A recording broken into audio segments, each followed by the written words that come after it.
episode 274. In terms of pure skill, Jiang Yu, as a veteran player, was actually a bit stronger than Steamed Bun Invasion. But he'd just been swapped in, hadn't even adjusted his camera angle yet, when Steamed Bun hit him with a sand toss and blinded him. For an elementalist to be closed in on, the situation was even worse than for a Spitfire.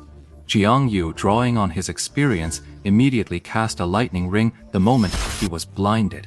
This skill activated with blinding speed, erupting even while he was blinded. A single electric ring. Jiang Yu hoped this skill would make Baozi think twice. He watched his health bar plummet. Jiang Yu, still blinded, had no idea what was happening outside. But the spectators saw it clearly. The elementalist had indeed cast his lightning ring. But the brawler, true to his class, didn't give a damn about the damage. He charged in and attacked anyway. Though blinded, Jiang Yu tried to get his character back on its feet, only to be punched mid-rise by the brawler. Then a claw followed up. By the time the meddlesome blind status ended, Steamed Bun Invasion already had him in a chokehold. For a moment, the pro player's instinct for teamwork kicked in again. Suma Chen's anti-tank cannon and laser cannon blasted over. Lord Grimm, already facing 6 opponents, still found a moment in the chaos to send a little congratulatory gift their way. We're done for. It's a GG. Jiang Yu knew this all too well. He was an elementalist, wearing cloth armor with weak defenses and low health. In a situation like this, how long could he really last? Where's our cleric?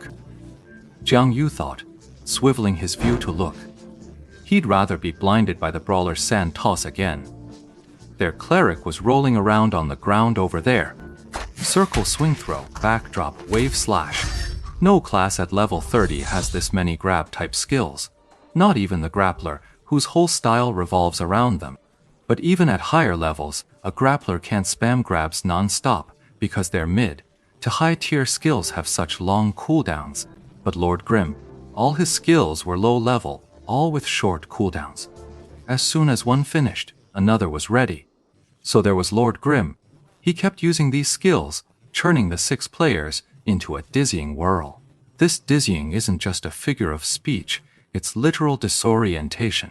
Beyond their in-game effects, grab-type skills also subjectively affect players by causing continuous, chaotic shifts in their perspective. The 6 of them were in such a sorry state. A big part of their current sorry state was due to this. Constantly getting grabbed, knocked down, and thrown who knows where. This forced them to spend a huge amount of effort just to adjust their camera angle, to judge and operate. Their rhythm slowed to a crawl. By the time they finally got their bearings, Lord Grimm's claws were already descending upon them once more. Holy shit! Those were Jiang Yu's final words. He watched as another brother was slammed to the ground by Lord Grimm with a back throw. And at that moment, his own life finally ran out. As he hit the ground, in the grayed out screen, he saw Lord Grimm hurl someone his way, his teammate, the cleric. Then he saw Steamed Bun Invasion leap up and catch the cleric with a punch. As for whether any words were spoken, Jiang Yu could no longer hear. Where are you guys?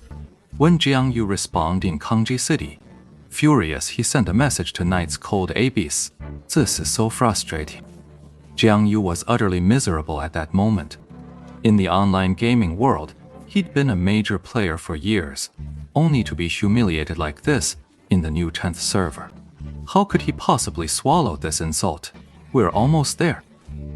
How are you guys holding up? Naicho replied. He hung up. Jiang Yu replied, adding a furious, burning emoji. But even that couldn't begin to express the rage boiling inside him. Knight crossing the cold pool was at a loss for words. The guild leader had already made his fury clear. Did you secure the intersections? Don't let them slip away. Yes, we have people at every dungeon entrance. If our reinforcements arrive, all directions should be under control.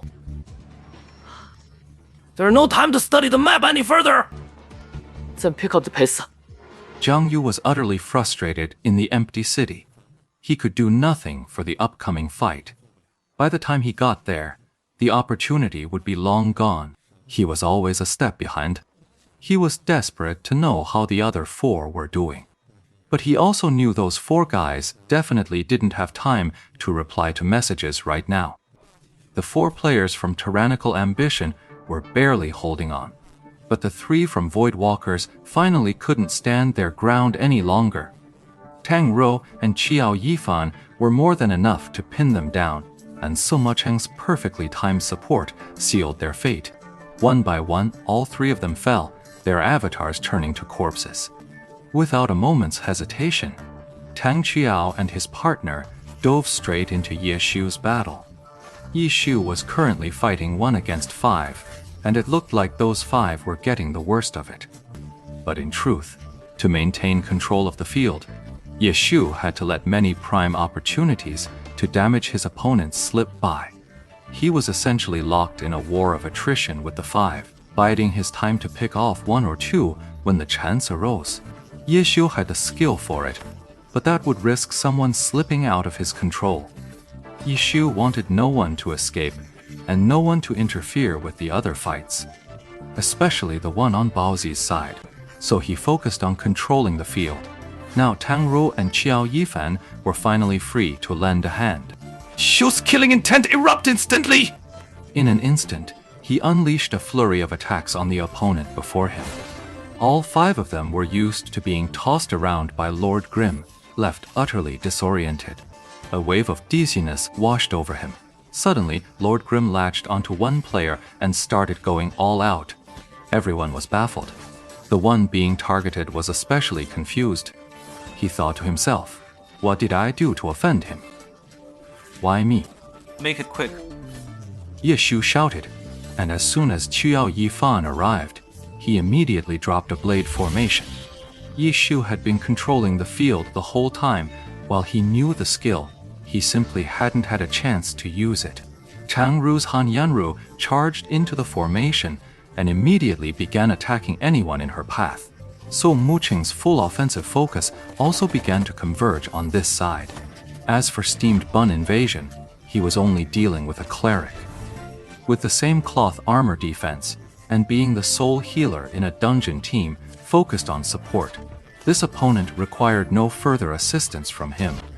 With the 3 of them joining the fray, the 2 players from 100 Blossoms were the first to fall.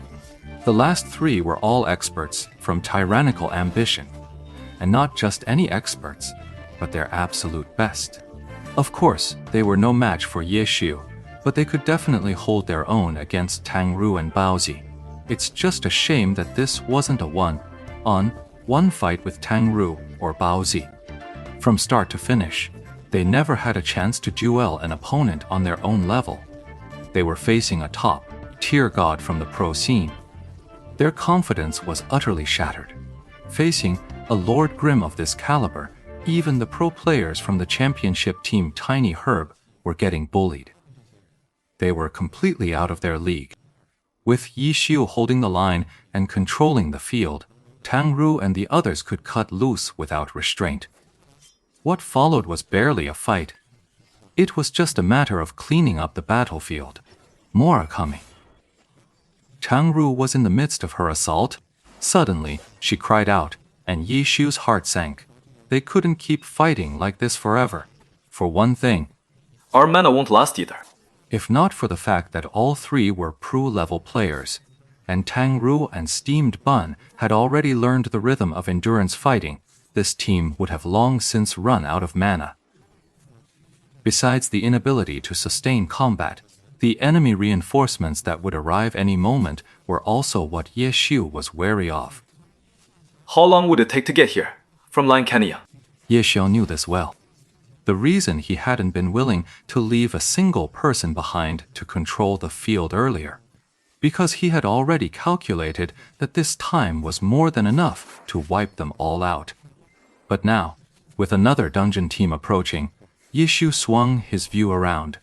To his surprise, he realized this new group might not pose much of an obstacle at all. Hey, how's the dungeon going?